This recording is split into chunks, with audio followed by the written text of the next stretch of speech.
نبی پاک صلی اللہ تعالی علیہ وسلم نے فرمایا کہ جس شخص کو شکر کی توفیق مل جاتی ہے نا، اللہ کا جو شکر ہے وہ ادا کرنا سیکھ جاتا ہے نا، کوئی چیز کھاتا ہے تو اللہ کا شکر ادا کرتا ہے، صحت اچھی ہے تو اللہ کا شکر ادا کرتا ہے، ہر حال میں اللہ کا شکر ادا کرنا جو بندہ سیکھ جاتا ہے نا، تو رب تعالی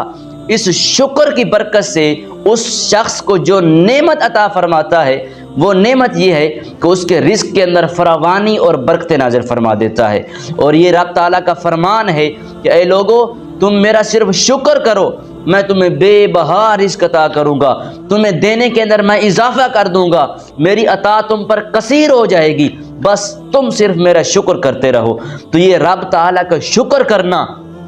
رزق کی فراوانی کا باعث ہے، اس سے رزق بڑھتا ہے، اس سے معاملات کے اندر برکتیں آتی ہیں۔ تو رب تعالیٰ کا شکر ہمیشہ بجایا کریں، ہمیشہ اللہ کا شکر ادا کرتے رہا کریں، اور ہر حال میں شکر کیا کریں۔ جس حال میں بھی اللہ نے آپ کو رکھا ہو، اس حال کے اندر اللہ کا شکر ادا کیا کریں۔